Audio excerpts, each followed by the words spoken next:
Hello, je m'appelle Gloria et bienvenue dans ce portrait dédié à Annie Tengamenditte Modi, une militante infatigable des droits des femmes en République démocratique du Congo.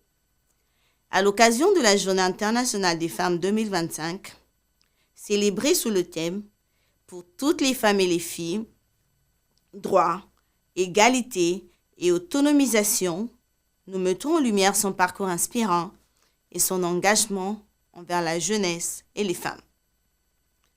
Née le 2 janvier 1982 à Buta, Annie Modi est confrontée dès son adolescence à des défis majeurs.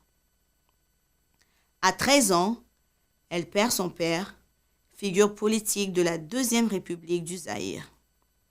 À 17 ans, en pleine Première Guerre du Congo, elle donne naissance à une fille, faisant face aux stigmatisations liées à sa jeune maternité. Ses expériences personnelles forgent sa détermination à défendre les droits des femmes.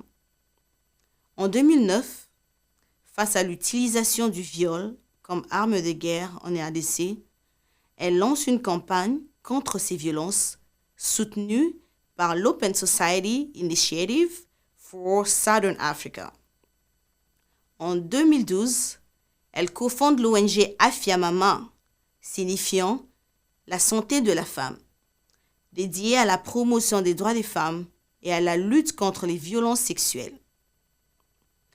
Annie Modi s'engage activement pour l'accès des femmes à la justice.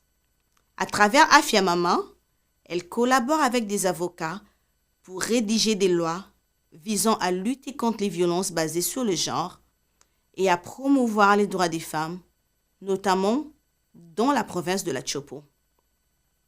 Elle milite également pour l'accès sécurisé et légal à l'avortement en RDC, un sujet encore tabou dans le pays. Son engagement lui vaut une reconnaissance internationale. En 2019, Médecins du Monde la classe parmi les héroïnes mondiales méconnues qui militent contre les violences. En 2023, elle reçoit le prix franco-allemand des droits de l'homme et de l'état de droit, récompensant son combat pour l'égalité et l'autonomisation des femmes.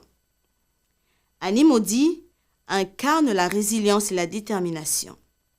Son parcours exemplaire montre que, malgré les défis, malgré le jeune âge, la passion et le dévouement peuvent conduire à des réalisations importantes et peuvent changer le monde.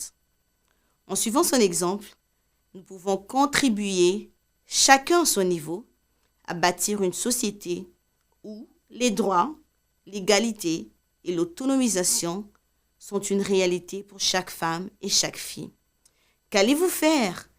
Rejoignez ce mouvement et travaillons ensemble pour cette cause. Donnez-nous en commentaire les noms des femmes congolaises qui vous inspirent et on en parlera. À demain! Ah,